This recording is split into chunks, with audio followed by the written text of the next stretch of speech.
ইমাম হুসাইন রাদিয়াল্লাহু তাআলা আনহু শিশুকে হাত দিয়ে উপরে আসমানের দিকে তাকাইয়া বলেন, আলী আল আসগর রে, নিশ্চয়ই তোর রক্ত হযরতে সালেহ আলাইহিস সালাতু ওয়াস সালামের থেকে অধিক উত্তম, কেননা তোর শরীরের মধ্যে স্বয়ং বিশ্বনবী মুহাম্মদুর রাসূলুল্লাহ সাল্লাল্লাহু আলাইহি ওয়াসাল্লামের রক্ত বহমান।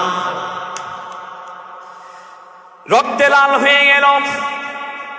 ইমাম হুসাইন রক্তগুলো নিয়ে চেহারার মধ্যে মাখছে, আর দূর থেকে সবাই ভয় পাচ্ছে, মনে হয় সিংহ গর্জন দিবে।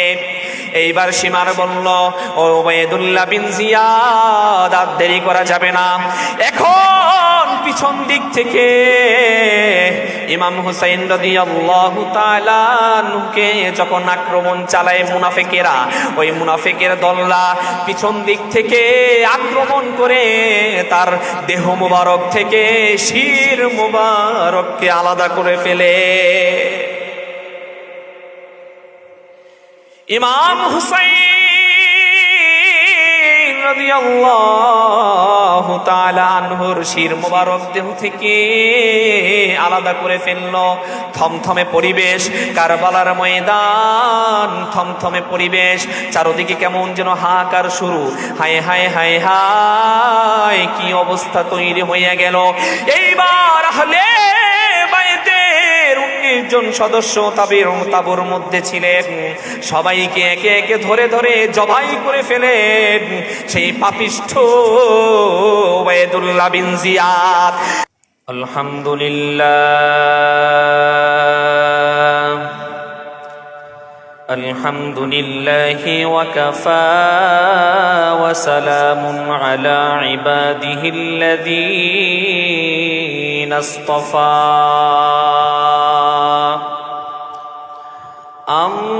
আম্মা বা'দ, ফাউযু বিল্লাহি মিনাশ শাইতানির রাজীম। বিসমিল্লাহির রহমানির রহিম। বিসমিল্লাহির রহমানির রহিম সবে আমার সাথে পড়বেন। তার কারণ হচ্ছে মুফাসসিরিনে কেরামরা লিখেন, কোনো ব্যক্তি যদি বিসমিল্লাহ পড়েন, আল্লাহ যদি এই বিসমিল্লাহ কবুল করেন, তাহলে একবার বিসমিল্লাহ পড়ার কারণে 4 জন লোককে আপনি বেহেশতের মধ্যে নিতে পারবেন। কয়জন লোককে? নিজে তো বেহেশতে যাবেনই, আবার 4 জন লোককে সাথে করে নিয়ে যেতে পারবেন ইনশাআল্লাহ। এবং স্পেশাল একটা বেহেশতে নিতে পারবেন, যে বেহেশতের মধ্যে 4000 জানালা থাকবে। কয় হাজার? 4000 জানালা। সাহাবায়ে কেরামরা বলল, ইয়া রাসূলুল্লাহ, ইয়া হাবিবাল্লাহ, 4000 জানালা দিয়ে কি হয়? বড় বড় একটা করে জানালা চারদিকে 4টা দিলেই তো হয়। 4000 জানালা দিয়ে কি হয় বা কি হবে?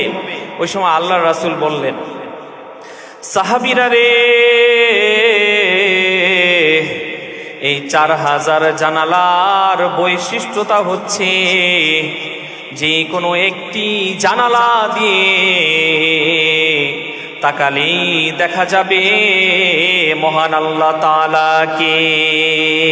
কাদের কুদরত দারি বার কামাল, আনতা রব্বি আনতা হাসবি জুল জালাল, তুহি কাদের জলিলুল্লাহ জাহাদান, বহর হালে তুহি মেরা নিগাহদান।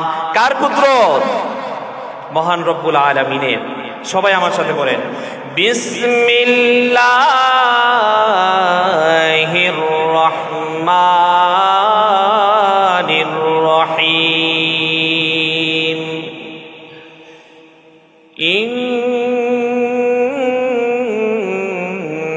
ইন্নাদ-দীনা ইনদাল্লাহিল ইসলাম।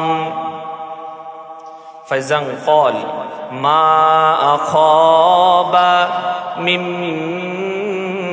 মুসিবাতিন ফিল আরদি ওয়ালা ফি আনফুসিকুম ইল্লা ফি কিতাব।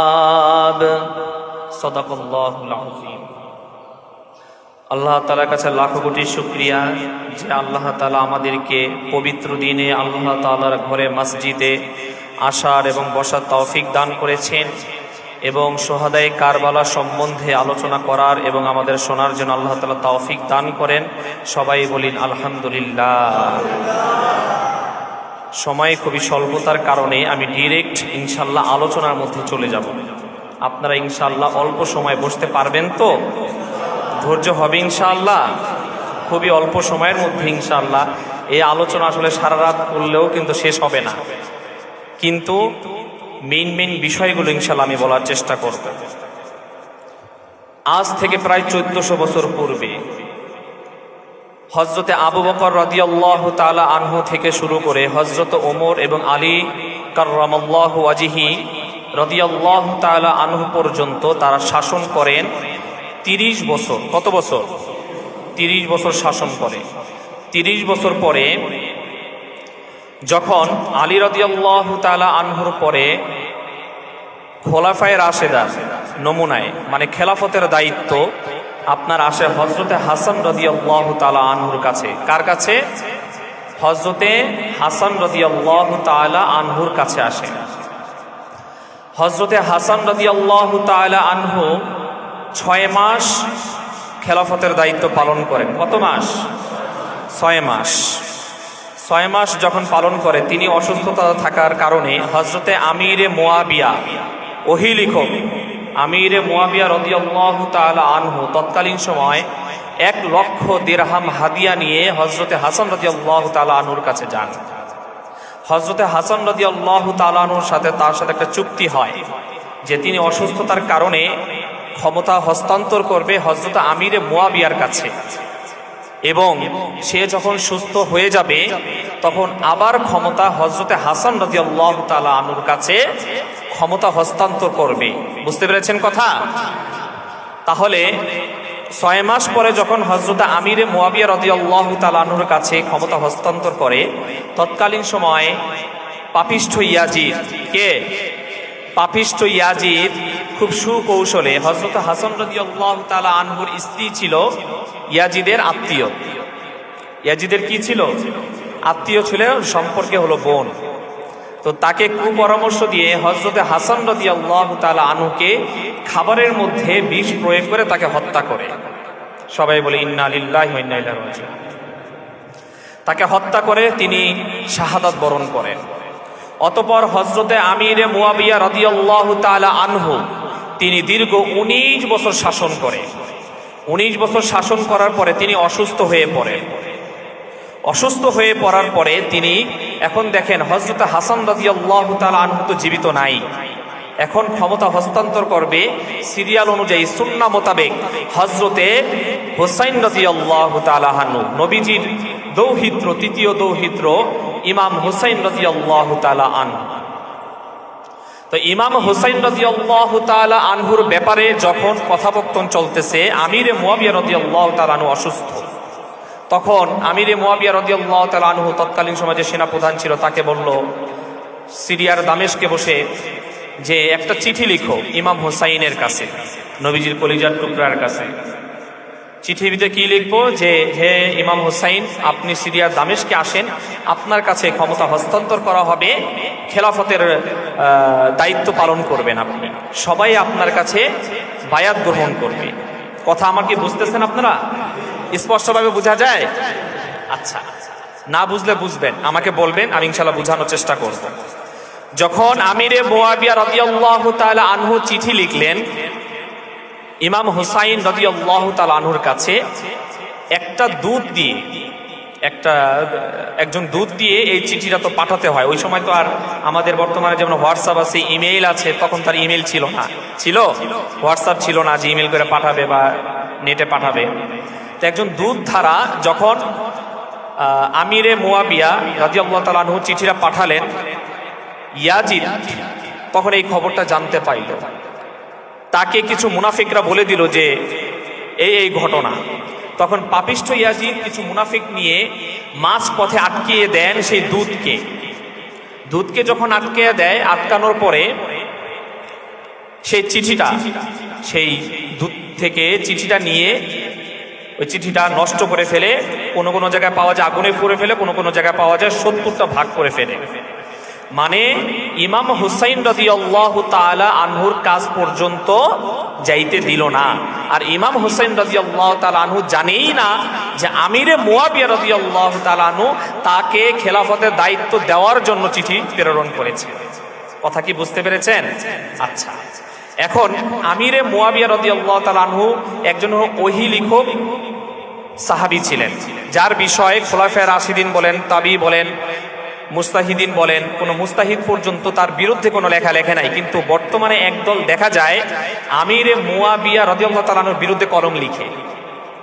আল্লাহ তাআলা তাদেরকে হেদায়েত দিক, বলেন আমিন। অনেক বড় সাহাবী ছিলেন, কিন্তু সুবহান মর্যাদা দান করেছেন আল্লাহ তাআলা আমিরে মুয়াবিয়া রাদিয়াল্লাহু তাআলা আনহুকে। আচ্ছা, এখন 19 বছর পেরিয়ে যখন 20 বছর পূর্ণ হইল, তখন আমিরে মুয়াবিয়া রাদিয়াল্লাহু তাআলা আনহু অসুস্থ থাকা অবস্থায় তিনি মারা যান। তখন হলো 60 হিজরি। আরবি কত হিজরি? 60 হিজরি। যখন 60 হিজরিতে তিনি মারা গেল, মারা যাওয়ার পরে সবখানি একই স্লোগান, খেলাফত চাই, খলিফা চাই। ইসলামের পরিভাষায় আমরা খলিফা নিযুক্ত করতে চাই, ন্যায় বিচার প্রতিষ্ঠা করার জন্য, সুন্নাহ পুনর্জীবিত করার জন্য আমরা খলিফা চাই। কিন্তু ইয়াজিদ এমন ভাবে মুনাফিকদেরকে নিয়ে সাজায় ফেলছিল গেম, যে তার থেকে যে ক্ষমতা নিবে সেটা অসম্ভব হয়ে দাঁড়াইছিল। গভীর মনোযোগ। সিরিয়ার দামেশকে পাপিষ্ঠ ইয়াজিদ অগণতান্ত্রিক ভাবে সে ক্ষমতা দখল করেন। ক্ষমতা যখন দখল করলো, মক্কা মদিনা থেকে শুরু করে ইরাকের মধ্যে যে বড় বড় ইসলামিক সাহাবীরা ছিলেন, স্কলাররা ছিলেন, তাবিরা ছিলেন, সবাই কিন্তু ইয়াজিদের প্রতি অনেক রাক্ষস ছিলেন।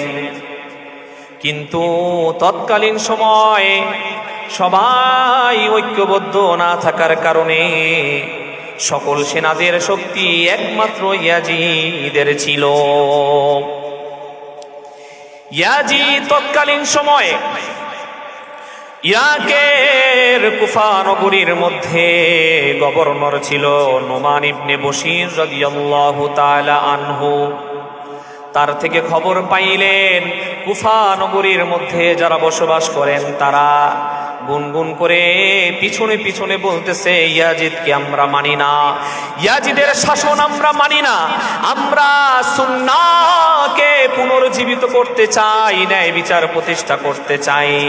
মহানবী সাল্লাল্লাহু আলাইহি ওয়াসাল্লাম যে খলিফা নিযুক্ত করে দিয়েছিলেন, সেই খলিফাদের নমুনায় রাষ্ট্র শাসন ব্যবস্থা চাই। ইয়াজিদ হলো মদ্যপান করত। তিনার অনেক ব্যাড রেকর্ড আছে, বিভিন্ন বিশেষ করে 27 জন বড় বড় মুস্তাহিদগণ তাকে কাফের ঘোষণা করেন। এই 27 জন মুস্তাহিদগণ যখন তাকে কাফের ঘোষণা করেন, ইরাকের মধ্যে একটা পিছনে পিছনে কান পড়া শুরু হয়ে যায়। আমরা এখন কি করব? আমাদের তো নতুন আমির নিযুক্ত করা দরকার।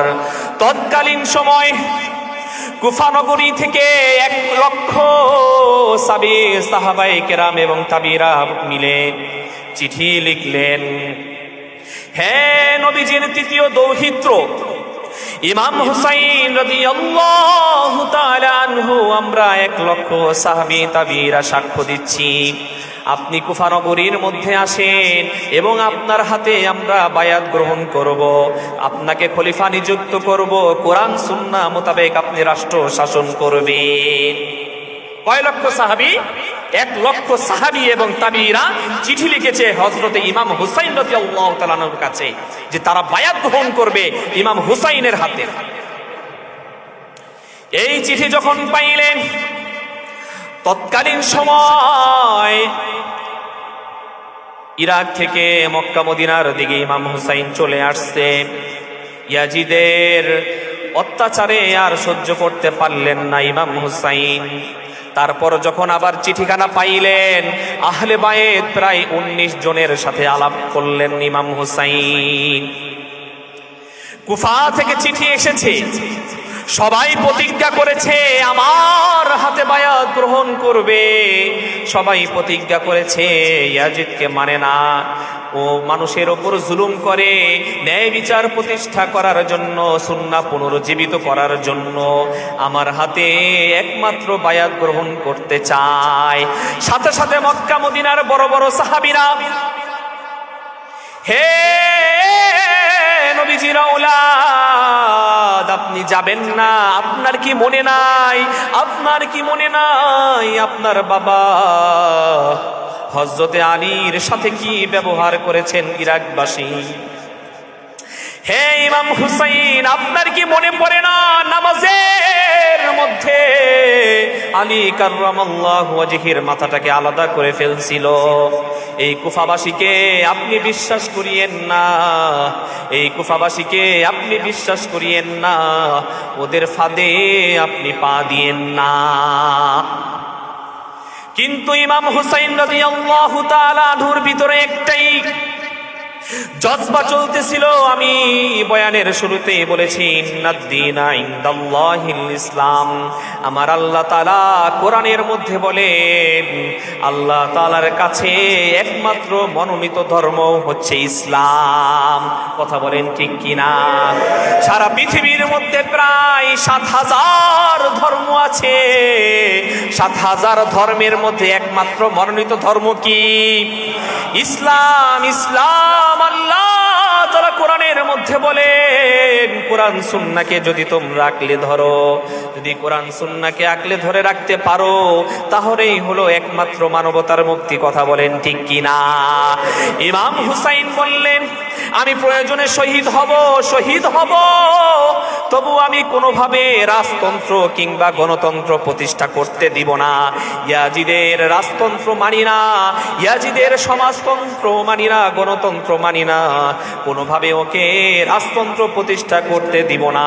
প্রিয় নবীজির খেলাফতের নমুনায় আমি আবার ইনশাআল্লাহ ইসলামী খেলাফত কায়েম করব। সবাই বললেন, ইয়া ইমাম হুসাইন, আপনি যায়েন না, ওদের ফাঁদে পা দিয়েন না। কিন্তু ইমাম হুসাইন তো তার ভিতরে জজবা ইসলামী হুকুমত কায়েম করবে। তার আপন চাচাতো ভাই মুসলিম ইবনে আকিলকে দূত হিসাবে তিনি ইরাকে পাঠান এবং মুসলিম বিন আকিলকে বললেন, ইমাম হুসাইন, যে ভাই আমার, তুমি ওখানে যাওয়ার পরে যদি দেখো পরিস্থিতি খুব স্বাভাবিক, পজিটিভ, তাহলে তোমার নিজের হাতে লিখিত একটা পত্র আমাকে দিবা। কারণ ইমাম হুসাইনের হাতের লেখা তো সে বুঝতো, এবং মুসলিম ইবনে আকিলের হাতের লেখাও কিন্তু ইমাম হুসাইন বুঝতো। তোমার নিজের হাতের লিখিত একটা লেখা আমাকে দিবা যে হ্যাঁ, ইরাকবাসীর এই বর্তমান কন্ডিশন, আপনি ইনশাআল্লাহ এখানে আসতে পারেন। তোমার হাতের লেখার উপর ডিপেন্ড করি আমি ওখানে কাফেলা সহ রওনা হব। মুসলিম ইবনে আকিল কুফানগরীর মধ্যে গেলেন। কুফানগরীর মধ্যে যাওয়ার পরে, যাওয়ার সাথে সাথে ইমাম হুসাইন রাদিয়াল্লাহু তাআলা আনহুর পক্ষে 18,000 সাহাবী তাবিরা বায়াত গ্রহণ করে। কত হাজার? 18,000। চিন্তা করে দেখেন। সাথে সাথে তো মুসলিম ইবনে আকিলকে যখন আহলান সাহলান বলে তাকে রিসিভ করলেন, তারপরে যখন 18,000 সাহাবায়ে কেরাম এবং তাবিরা যখন আপনার বায়াত গ্রহণ করলেন ইমাম হুসাইন রাদিয়াল্লাহু তাআলা আনহুর পক্ষে, ওই সময় তো মুসলিম ইবনে আকিলকার বোঝার বাকি নাই যে হ্যাঁ, এখানেই হচ্ছে খেলাফত কায়েম হবে। তো সবাই রিকোয়েস্ট করলেন যে হে মুসলিম ইবনে আকিল, আপনি প্লিজ, আপনি যত দ্রুত সম্ভব আপনি ইমাম হুসাইনকে চিঠি লেখেন, পত্র লিখেন, সে যেন আমাদের এই কুফা নগরীর মধ্যে আসেন। যখন এই কথা বললেন, মুসলিম ইবনে আকিল নিজের হাতের লেখায় এই লেখাটি লিখলেন যে ভাই আমার, প্রিয় নবীজির তৃতীয় দৌহিত্র ইমাম হুসাইন, আপনি নির্দ্বিধায় নির্ভয়ে কুফা নগরীর মধ্যে আগমন করেন। এখানকার অবস্থা খুবই ভালো, সবাই আপনার আসার আগ্রহে, অধীর আগ্রহে বসে আছেন, আপনার হাতে বায়াত গ্রহণ করবে। জিলহজ মাসের 8 তারিখের ঘটনা, নির্মম ঘটনা। কাফেলা সহ সবাই রেডি হচ্ছিলেন, কুফা নগরীর দিকে যাবেন। 40 জন হলো পুরুষ, 32 জন নারী ও শিশু সহকারে সবাই রেডি। এখনই কুফা নগরীর দিকে সবাই রওনা হবেন, কিন্তু ইমাম হুসাইনকে পাওয়া যাচ্ছে না। মদিনার মধ্যে ইমাম হুসাইনকে পাওয়া যাচ্ছে না। ব্যাপার কি? উনি আমাদেরকে বলল রেডি হতে, আর উনি নাই। ব্যাপারটা কি খুবই সংকোচজনক। উনি কোথায় গেল? আমাদের আম্মা জান উম্মে সালমা রাদিয়াল্লাহু তাআলা আনহু দেখলেন ইমাম হুসাইন রাদিয়াল্লাহু তাআলা আনহু নবীজির রওজা মুবারকের মধ্যে বিদায় নিচ্ছে। আখেরি সালাম লহে ওহে নানা জান,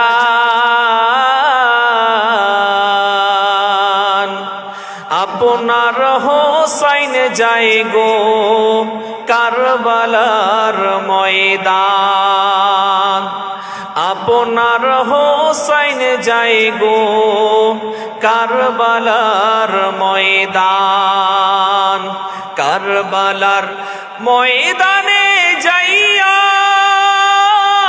দিব গলা কাটাইয়া।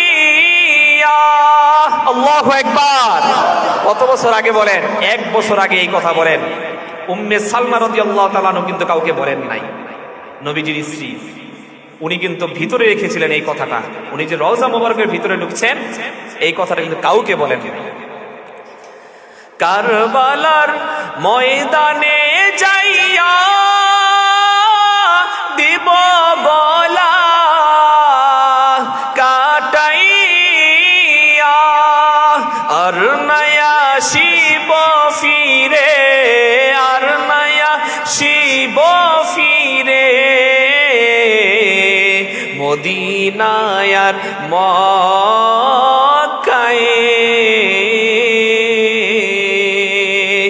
আপনার হোসাইন যায় গো কারবালার ময়দান, আপনার হোসাইন যায় গো কারবালার ময়দান। আল্লাহু আকবার, আল্লাহু আকবার।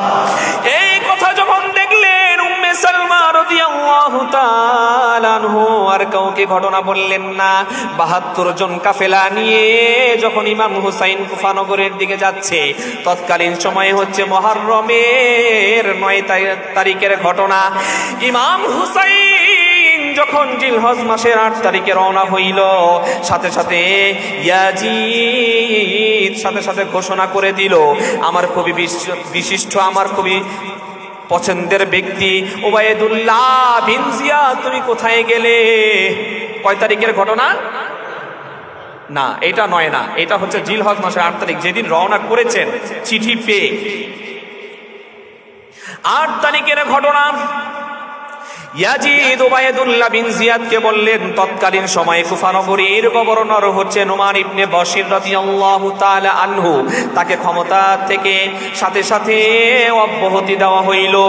অব্যাহতি দেওয়ার সাথে সাথে উবাইদুল্লাহ বিন জিয়াদকে বলল, তুমি হচ্ছে নতুন গভর্নর, তুমি যদি ইমাম হুসাইনের মাথাটাকে আমার কাছে আনতে পারো, তাহলে কুফা নগরীর গভর্নর হয়ে যাবে তুমি। নাউজুবিল্লাহ, নাউজুবিল্লাহ। কার মাথা? মাথার বদৌলতে ক্ষমতা, মাথার বদৌলতে কি ক্ষমতা? কার মাথার বদৌলতে? ইমাম হুসাইন রাদিয়াল্লাহু তাআলা আনহু। সাথে সাথে কুফা নগরীর মধ্যে যাইয়া সেই যে 18,000 বায়াত গ্রহণ করতে চেয়েছিলেন ইমাম হুসাইনের কাছে, তাদেরকে সহকারে এমন ভাবে আন্দোলন ঐক্যবদ্ধ করে ইয়াজিদের পাপিষ্ঠ সেনারা 18,000 ওই যে সেনা সহ সবাইকে একসাথে একটা ঘন্টির মধ্যে আটকায়া ফেললো। ওইদিকে মুসলিম ইবনে আকিল বলতেছে, তোমরা না বায়াত গ্রহণ করেছিলে, এখন তোমরা কেন পিছপা দাও। মুসলমান তো কখনো পিছপা দিতে পারে না, মুনাফিকি করতে পারে না। তোমাদের মধ্যে এত মুনাফিক আমি আগে জানতাম না। সেই 18,000 যেই চিঠির মধ্যে স্বাক্ষর দিয়েছিলেন সাহাবী এবং তাবিরা, সবাই অস্বীকার করে যে মুসলিম ইবনে আকিল, আমরা আপনাকে আর খেলাফত দিতে চাই না, আপনার ইমাম হুসাইনকে আর আমরা মানি না। উপস্থিত যারা যারা ঈমান এনেছিলেন তাদের সবাইকে হত্যা করে, মুসলিম ইবনে আকিলকেও হত্যা করে, কিন্তু ইমাম হুসাইন রাদিয়াল্লাহু তাআলা তো আর জানেন না। মুহররমের 9 তারিখ যখন তিনি কারবালার ময়দানের দিকে যাচ্ছেন, উবাইদুল্লাহ বিন জিয়াদ 4000 সেনা নিয়ে সেখানে উপস্থিত। কয় হাজার? 4000 কোথায়, 72 জন কোথায়? একটা তো যুক্তি থাকা লাগে, ভাই আমি আপনার সাথে যুদ্ধ করব, আপনারা 5 জন আমরা 5 জন, কথা বলেন ঠিক কিনা? আপনারা 5 জন বা আমরা হলো 4 জন, কিন্তু এটা কিরকম যুক্তি হয়? এটার নামই হচ্ছে গণতন্ত্র, এটার নামই হচ্ছে রাজতন্ত্র, যেটা হচ্ছে অযৌক্তিক, কোরআন সুন্নাহ বিরোধী, কথা বলেন ঠিক কিনা? আমরা আইন চাই হচ্ছে পরামর্শ ভিত্তিক সমাজ ব্যবস্থা, যেটা হচ্ছে একমাত্র ইসলামী হুকুমত, কথা বলেন ঠিক কিনা? পরামর্শ ভিত্তিক সমাজ ব্যবস্থা যেটা হলো একমাত্র হলো ইসলামী হুকুমত। খোলাফায়ে রাশিদিন এবং খলিফারা হচ্ছে এগুলোকে যারা যেভাবে রাষ্ট্র শাসন করেছে। কারবালার ময়দানে ঘাও করে ফেলছে, বিশেষ করে ফুরাত নদীর কাছে, কোনোভাবে যাতে ইমাম হুসাইন তার আহলে বায়েতদেরকে নিয়ে পানি পান না করতে পারে। উপস্থিত উবাইদুল্লাহ বিন জিয়াদ এবং শিমার নামক খুব পাপিষ্ঠ ব্যক্তি, ওদের কোনো মায়া দয়া নাই, সমাজে আছে না কোনো মায়া দয়া, কিচ্ছু বলতে নাই। অবশেষে ইমাম হুসাইন রাদিয়াল্লাহু তাআলা আনহু বললেন, তিনি তো কিছুই জানে না, তিনি বলতেছে, তোমরা না আমার হাতে বায়াত গ্রহণ করেছো, তোমরা আমাকে চিঠি দিয়েছো বিধায়ী তো আমি কুফা নগরীর ভিতরে যাচ্ছি, তা তোমরা আমাকে কেন অস্বীকার করছো? আমাকে যেতে দাও। পরে বলল, না, আপনাকে ইয়াজিদের কাছে আত্মসমর্পণ করতে হবে। ওই সময় হুসাইন রাদিয়াল্লাহু তাআলা আনহু খেপে গেলেন, জীবন দিব কিন্তু ইয়াজিদের কাছে মাথা নত করব না।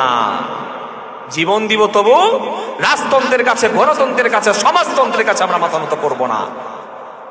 ইন্না দীনা ইনদাল্লাহিল ইসলাম, একমাত্র আল্লাহ তাআলার কাছে মনোনীত ধর্মই হচ্ছে ইসলাম। আর ইসলামের প্রধান হলো ওয়াইদা ক্বালা রাব্বুকা লিল মালাইকাতি ইন্নী জাইলুন ফিল আরদি খলিফা, আপনাকে আমাকে সবাইকে আল্লাহ তাআলা দুনিয়াতে একজন প্রতিনিধি, একজন খলিফা হিসাবে পাঠাইছেন, কথা বলেন ঠিক কিনা? অবশেষে ইমাম হুসাইন অস্বীকার করলো, পরে বলল, না, আপনাকে স্বীকার করতে হবে। পরে বলল, আমি যুদ্ধ চাই না, শান্তি চাই। ইসলাম কি চায়? শান্তি চাই। তোমরা আমাকে অমুক ইরাকের বর্ডারে দিয়ে আসো, আমি যুদ্ধ করব, কাফেরদের সাথে যুদ্ধ করব, সীমানা রক্ষা করব, তবু যাও, তোমাদের সাথে যুদ্ধ করব না। পরে বলল, না, আপনাকে ইয়াজিদের কাছে যেতে দেওয়া হবে না, আপনাকে কোনো কাফেরের সাথে যুদ্ধ করতে দেওয়া হবে না, আপনাকে এখানেই একটা কিছু করতে হবে, হয় আপনি ইয়াজিদের কাছে মাথা নত করবেন, না হয় জীবন দিতে হবে। নাউজুবিল্লাহ। ইমাম হুসাইন বলল, সাথে যারা আছে সবাইকে বলল, তাঁবুর মধ্যে ডেকে, ভাই আমার, তোমরা সবাই চলে যাও, আমার জন্য তোমরা কেন জীবন দিবে? আমি হুসাইনের জন্য তোমাদের জীবন দেওয়া দরকার নাই, পিছনের রাস্তা দিয়ে তোমরা চলে যাও। পরে সবাই বলল,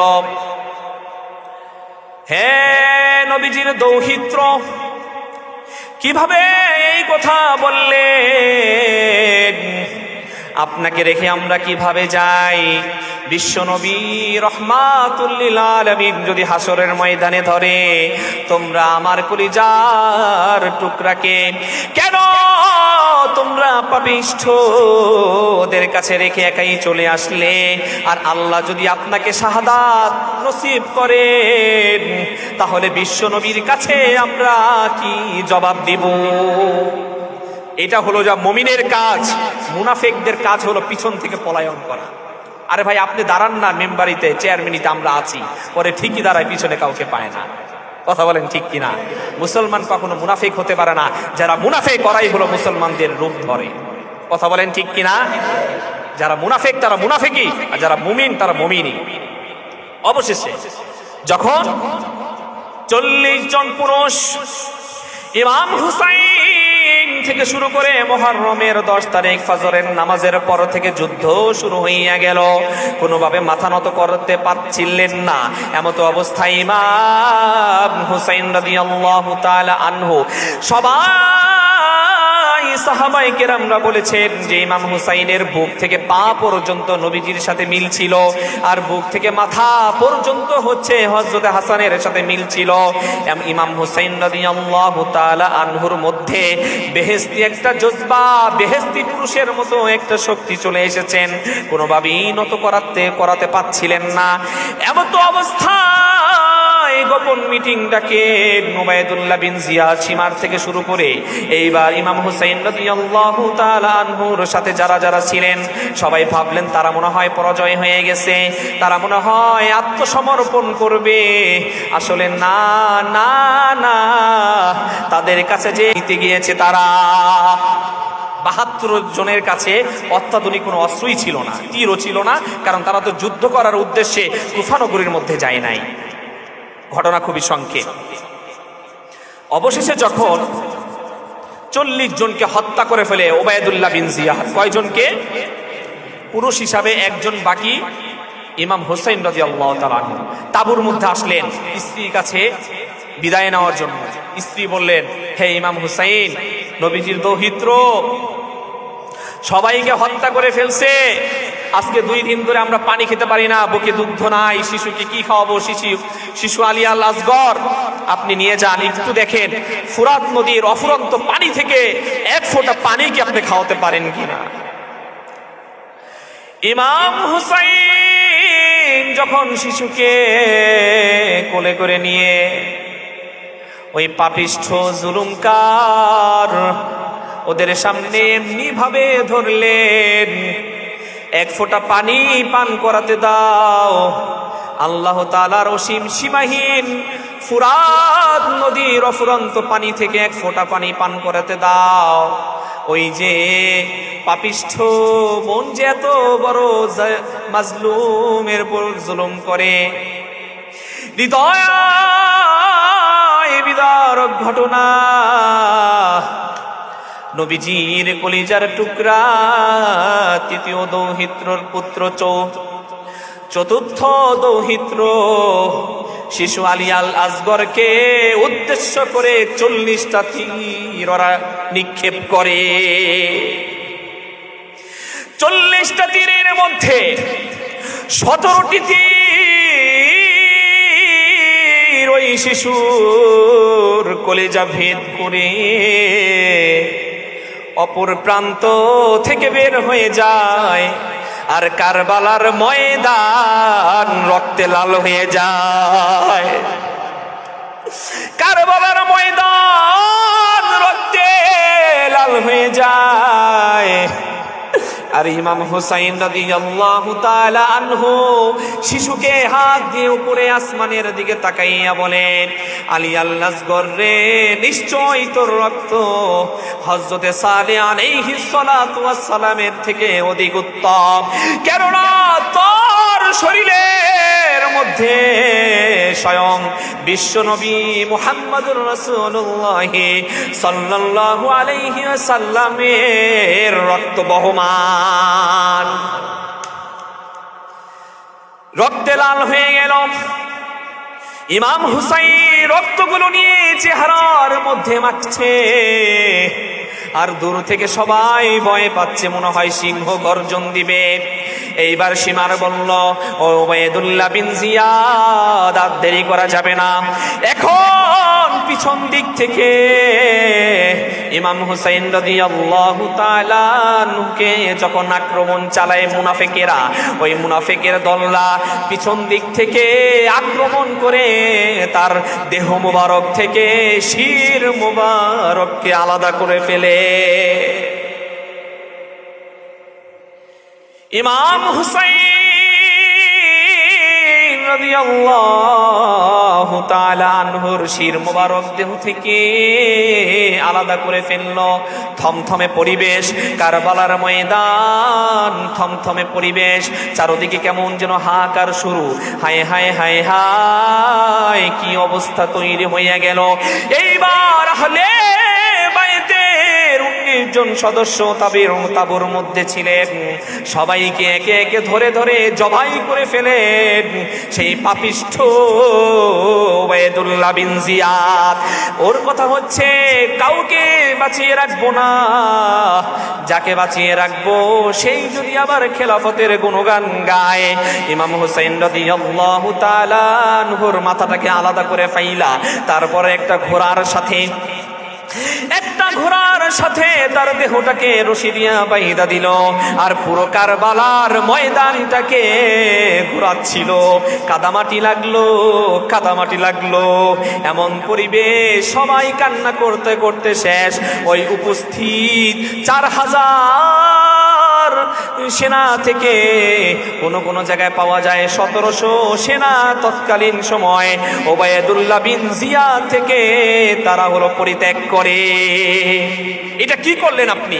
আপনার সাথে আমাদের সাথে এই কথা হয় নাই, আপনি তো ইমাম হুসাইন রাদিয়াল্লাহু তাআলাকে হত্যা করবেন এই কথা বলে তো আপনার সাথে আমাদেরকে আনেন নাই। আপনি তো বলেছেন আপনারা হলো সন্ধি করবেন। 4000 সেনাকে কি বলা হয়েছিল? সৈন্যকে যে সন্ধি করবে এই কথা বলে আনছিল, কিন্তু পরবর্তীতে দেখা যায় ইমাম হুসাইন রাদিয়াল্লাহু তাআলাকে হত্যাই হলো তাদের মেইন টার্গেট। ঘুমের মধ্যে মুহররমের 10 তারিখ, ওই যে 1 বছর আগের ঘটনা, তারপরে হচ্ছে 11 মাস পরে ঘটনা ঘটলো।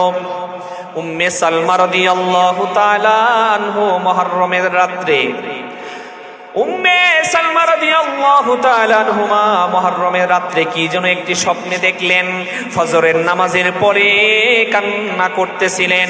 এমন তো অবস্থায় পাড়া প্রতিবেশীরা এসে বলতেছেন, নবীজির স্ত্রী, আপনি আমাদের আম্মা জান কেন কান্না করছেন?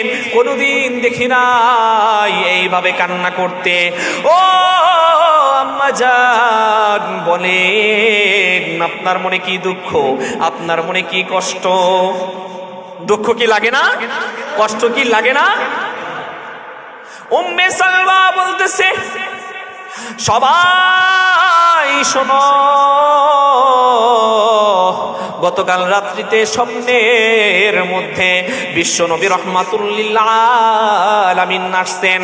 তার জুব্বা মোবারকের মধ্যে রক্ত, তার দাড়ি মোবারকের মধ্যে রক্ত, শরীরের মধ্যে অনেক ধুলাবালি। এমত অবস্থায় দেখে আমি ঘাবড়িয়ে গিয়েছি। আমি রাসূলুল্লাহ সাল্লাল্লাহু আলাইহি ওয়াসাল্লামকে সালাম দিয়ে জিজ্ঞেস করলাম, ইয়া রাসূলুল্লাহ, ইয়া হাবিবাল্লাহ, আপনার এই অবস্থা কেন? আপনার পায়ে আমাকে কদম দিতে দেন এবং ইয়া রাসূলুল্লাহ আমাকে কুরবান করেন, আপনার এই অবস্থা কেন? নবীজি বললেন, ও উম্মে সালমা, আমার স্ত্রী, শুনে রাখো, আমি মাত্রই কারবালার ময়দান থেকে আসলাম। আমার তৃতীয় দৌহিত্র ইমাম হুসাইনের গলাকে ওরা আলাদা করে ফেলছে। আলাদা করে বলে পাপিষ্ঠ ইয়াজিদের ঘোষণাই তো এই গলাটা যে ব্যক্তি ইয়াজিদের কাছে যে দিতে পারবে সেই হবে তৎকালীন সময় হচ্ছে কুফার গভর্নর। উম্মে সালমা কান্না করতেছে। একই দিনে একই ঘটনা রাইসুল মুফাসসিরিন আব্দুল্লাহ ইবনে আব্বাস রাদিয়াল্লাহু তাআলা আনহু একই স্বপ্ন দেখেছেন। তিনি স্বপ্নে দেখলেন রাসূলুল্লাহ সাল্লাল্লাহু আলাইহি ওয়াসাল্লাম সাদা একটি জুব্বা পরা, জুব্বার মধ্যে অনেক রক্ত লেগে আছে। তখন আব্দুল্লাহ ইবনে আব্বাস রাদিয়াল্লাহু তাআলা আনহু বললেন, ও আব্দুল্লাহ ইবনে আব্বাস, নবীজি বলতেছে, কি করো তুমি? তুমি কি দেখো না আমার এই অবস্থা? আব্দুল্লাহ ইবনে আব্বাস বলতেছে, ইয়া রাসূলুল্লাহ, ইয়া হাবিবাল্লাহ, আমার মা বাবা হচ্ছে আপনার পায়ে আমি কুরবানি করতে চাই, আপনার এই অবস্থা কেন আপনি বলেন। পরে নবীজি বললেন, আমার হাতে যে বোতলটি দেখছো, এই বোতলটির মধ্যে যে রক্ত, এই রক্ত হচ্ছে আমার হুসাইন সহ সেই ৭২ জনের কাফেলার রক্ত। সকল মুস্তাহিদগণ বলেন, রাইসুল মুফাসসিরিন আব্দুল্লাহ ইবনে আব্বাস রাদিয়াল্লাহু তাআলা আনহু যে ঘটনাকে শেয়ার করলেন, কোনোভাবেই এই ঘটনা মিথ্যা হতে পারে না। এই ঘটনা হচ্ছে চরম সত্য, চরম সত্য। এই কারবালার ঘটনা ধারা আমার প্রিয় নবীজি ব্যথিত হয়ে কারবালার ময়দানে এমন ভাবে তিনি লুটে ফুটে এমন ভাবে গড়িয়েছিলেন, তারই একমাত্র নমুনা হচ্ছে তার জুব্বা মোবারক। আব্দুল্লাহ ইবনে আব্বাস দেখেছেন তার জুব্বা মোবারক উম্মে সালমা রাদিয়াল্লাহু তাআলা আনহু দেখেছেন, একই স্বপ্ন মিলে গিয়েছেন। অতএব এই পাপিষ্ঠ ইয়াজিদকে যেভাবেই হোক ধ্বংস করতে হবে। কিন্তু তৎকালীন সময় এমন কোন পার্সন, এমন কোন ব্যক্তি ছিলেন না ওই জুলুমকারের বিরুদ্ধে কথা বলবে। থমথমে পরিবেশ কারবালা। একমাত্র শিশু জয়নুল আবিদিন রহমতুল্লাহি আলাইহি বেঁচে যান। গভীর মনোযোগ। এই ৭২ জনের কাফেলার মাথা নিয়ে যখন ইয়াজিদের কাছে উবাইদুল্লাহ ইবনে জিয়াদ যান, তখন ইমাম হুসাইন রাদিয়াল্লাহু তাআলা আনহুর মাথা মোবারককে সামনে রাইখা পা দিয়ে বারবার বাড়ি দিচ্ছিল, লাঠি দিয়ে খোঁচাচ্ছিল। ওখানে উপস্থিত ছিলেন মুরব্বী সাহাবী, ৮০ বছর বয়স, হযরতে যায়েদ রাদিয়াল্লাহু তাআলা আনহু। হযরতে যায়েদ রাদিয়াল্লাহু তাআলা আনহু উবাইদুল্লাহ বিন জিয়াদকে বলে, ও উবাইদুল্লাহ বিন জিয়াদ, এতক্ষণ যা করেছো আমি সহ্য করেছি, আর সহ্য করব না। তুমি কার মাথায় পা লাগাও, কার গালে ঠোঁটে তুমি পা লাগাও, আমি নিজ চোখে দিয়েছি, আমি নিজ চোখে দেখেছি বিশ্বনবী রাহমাতুল লিল আলামিন ইমাম হুসাইনের ওই জায়গাটায় 1000 বার চুম্বন করেছিলেন। আর মাইরো না। কিভাবে শোনাই আপনাদেরকে ঘটনা? ওর গালে আর হাত দিও না, লাঠি দিয়ে আর খোঁচাচ্ছ না, পা দিয়ে আর মাইরো না, ও তো মরেই গেছে। সাথে সাথে উবাইদুল্লাহ বিন জিয়াদ বলল, এই হযরতে যায়েদ রাদিয়াল্লাহু তাআলা আনহু বর্তমানে কোন চাকরিতে আছেন, ওর চাকরি নট। সাথে সাথে চাকরি চ্যুত করে দিলেন। একের পর এক যত ইমানদার সাহাবী ছিলেন, তাবিঈরা ছিলেন, সবাইকে চাকরি চ্যুত করে দিলেন। এইভাবে করে 4টা বছর ইয়াজিদ নিজে রাষ্ট্র শাসন করেন। কয় বছর? 4 বছর রাষ্ট্র শাসন করে। কিন্তু ওরা তো জানে না, গোপনে ইরানি এক বন্ধুকে নিয়ে কুফা নগরীর মধ্যে মুক্তার সাকাফি নামক এক যোদ্ধা তৈরি হয়ে গেছেন, যার প্রধান টার্গেট হচ্ছে কারবালার ময়দানে যাদেরকে শহীদ করেছেন, যারা যারা সম্পৃক্ত, এই মুক্তার সাকাফি প্রত্যেককে ধরে ধরে হত্যা করবে। ওর প্রধান টার্গেটই হচ্ছে আহলে বায়েতের প্রতিশোধ নেওয়া। আল্লাহ তাআলা এক যোদ্ধা তৈরি করে দিলেন, মুক্তার সাকাফি রাহমাতুল্লাহি আলাইহি রাদিয়াল্লাহু তাআলা আনহু। উনি বলেছেন, আপনার আইডলকে আপনি কাকে ফলো করেন? উনি বলেছেন, আমার আইডল একমাত্র হযরত ওমর রাদিয়াল্লাহু তাআলা আনহু। আর এই মুক্তার সাকাফি ঠিক হযরত ওমর রাদিয়াল্লাহু তাআলা আনহুর মতনই তলোয়ার চালাই দেন, যার সামনে হযরত ওমরের সামনে যেরকম কোনো কাফের আসতো না ডরে, ঠিক হযরত মুক্তার সাকাফি রাহমাতুল্লাহি আলাইহির কাছে কোনো কাফের ডরে আসতো না। উনি যখন 4 বছরের মাথায় ঘটনা সংক্ষিপ্ত আকারে বলতেছি, জয়নুল আবিদিনকে তারপর বলতেছিল, ইয়াজিদ ৭২টা মাথা সামনে, তুমি তো দেখেছো তোমার বাবা আমাকে অস্বীকার করেছে, রাষ্ট্রপ্রধান হিসাবে মেনে নিতে পারে নাই। আপনারা কি আমার কথা বুঝতেছেন? তোমার বাবা আমাকে মেনে নিতে পারে নাই, এই জন্যই দেখো তোমার বাবার কি অবস্থা হয়েছে। স্পষ্টভাবে বোঝা যায় ২৭ জন মুস্তাহিদ বলেন, ইয়াজিদের এই বক্তব্য ধারা বোঝা যায় এই ঘটনার সাথে ইয়াজিদ নিজে সরাসরি ভাবে সম্পৃক্ত।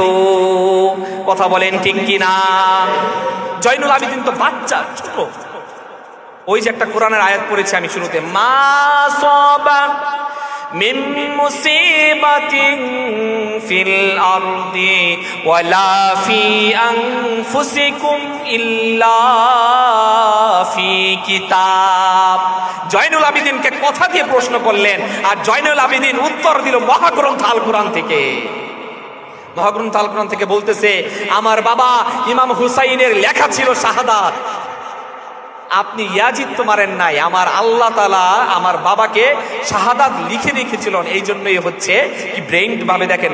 ও যদি ইয়াজিদকে উপস্থিত যদি হিট বা আক্রমণাত্মক যদি কোনো কথা বলতেন তাহলে কিন্তু মেরে ফেলে, কারণ ওর উপর একটা টার্গেট তৈরি হয়ে যেত। কিন্তু এমন ভাবে আল্লাহর আমাদের উত্তরটা দিল, কোরআনের আয়াত ধারা যে ওকে ছেড়ে দিল, যে আসলেই তো আল্লাহ যা লিখেছেন তাই তো হয়েছে। এইবার ইয়াজিদ আর কোনো কথা বলতে পারলো না। ইয়াজিদের সন্তান সামনেই সন্তানকে বলতেছে, হে আমার পুত্র, তুমি জয়নুল আবিদিন রহমতুল্লাহ আলাইহি, জয়নুল আবিদিনের কথার উত্তর তুমি দিয়ে দাও বাপজান। পরে তার ছেলে বলতেছে, আব্বা জয়নুল আবিদিন যে উত্তর দিয়েছে সেই উত্তর আমার কাছে নাই। কথা বুঝতে পেরেছেন? এইরকম করে যখন 4 বছর এরকম পূর্ণ হইল, ইয়াজিদের ক্ষমতা, ইয়াজিদ মারা গেল স্বাভাবিক অবস্থায়। কিন্তু ওই যে পা দিয়ে যে ইমাম হুসাইন রাদিয়াল্লাহু তাআলা আনহুর মাথাটাকে নাড়াচ্ছিল, এই যে পা দিয়ে নাড়াচ্ছিল, এই 4টা বছর ওই পাটা পচে গলে একবারে কাটা লাগছে ওর পা, ইয়াজিদের পা। কথা বুঝতে পারছেন? যে পা দিয়ে মাথা মোবারককে বাড়ি দিয়েছে বা ধরেছে, স্পর্শ করেছে, সেই পা ইয়াজিদের কাটা লেগেছে 4 বছর। ওই পায়ের যন্ত্রণায় ঘুমাইতে পারে নাই। এই মাথা মোবারক যেখানে রেখেছিলেন ইয়াজিদ, সেইখানে অনেকেই দেখেছেন, বলেছেন যে আমি বিশ্ব নবীকে দেখেছি এখানে রাতে রাতে আয়েশা দেখা করতেন। অবশেষে সেই মাথার ওখানে রাখতে পারে নাই।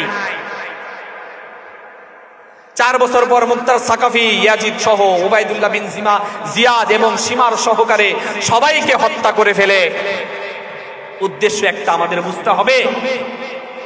অনেকে মন্তব্য করেন ইমাম হুসাইন মনে হয় ক্ষমতার লোভে কুফা নগরীতে গেছে, নাউজুবিল্লাহ। অনেকে বলে, অনেকে এই কথা বলে। খবরদার, এই কথায় কান দেওয়া যাবে না। ইমাম হুসাইন রাদিয়াল্লাহু তাআলা আনহুর একটাই কথা ছিলেন যে আমি আমার জান থাকতে প্রিয় নবীজির হাদিস বা কোরআনের বিপরীত কোন আইন পাশ হতে দিব না। রাজতন্ত্র কি কোরআনিক? কোরআনিক না। রাজতন্ত্র, গণতন্ত্র হলো কুফরি মতবাদ। কি মতবাদ? কুফরি মতবাদ।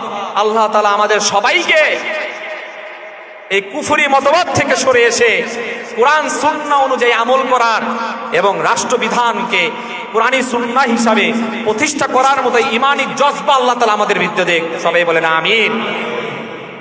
আজকের এই ঐতিহাসিক ঘটনা সময়ে আমার আসলে 30 মিনিট ছিল, কিন্তু এখানে প্রায় 45 মিনিট হয়ে গেছে। আমি তারপরও গুছিয়ে বলতে পারলাম না। অনেক ঘটনা আমি কেটে কেটে তারপর আপনাদের মাঝে বললাম। আসলে এই ঘটনা 30 মিনিটের ঘটনা না। আমি কৃতজ্ঞতা জানাই এই মসজিদের সম্মানিত সেক্রেটারি সাহেব আব্দুল হক সাহেবকে। আলহামদুলিল্লাহ, আমাদের হযরতুল আল্লাম মুফতি মিসবাহুদ্দিন দামাত বারকাতুহুম, তাকে সবার প্রতি আমি কৃতজ্ঞতা জানাই। এবং এই মসজিদ কমিটির সদস্য থেকে শুরু করে আজও পর্যন্ত, শুরু থেকে আজও পর্যন্ত যারা যেভাবেই সম্পৃক্ত, 1 টাকা থেকে শুরু করে লাখ টাকা পর্যন্ত যারাই এটার সাথে সম্পৃক্ত আছেন, আল্লাহ তাআলা সবাইকে নাজাতের জরিয়া বানায়া দেখ। সবাই বলেন আমিন। যাই হোক, এই ঐতিহাসিক দিনে, এই কারবালার দিনে মুসলমানদের একটাই হলো করণীয়। সেই করণীয়টা হচ্ছে ভারাক্রান্ত হৃদয় নিয়ে বেশি বেশি দোয়া করা। শিয়ারা কি করে জানেন? যারা শিয়া আছে, শিয়ারা হলে ইসলামের বাহিরে গোমরাহি হয়ে গেছে। এখন আমি আর আপনি যদি শিয়াদেরকে উল্টা করতে যায় যে শিয়ারা হচ্ছে এই দিনে খুবই কান্নাকাটি করে, এই করে, তা আমরা ভালো খাবার খাবো, নতুন পোশাক পরবো, এটা তাহলে ভুল হবে, এটা গোমরাহি হবে। কারণ শিয়ার বিরুদ্ধে করতে যায় ইমাম হুসাইন রাদিয়াল্লাহু তাআলার বিরুদ্ধে হয়ে যাবে।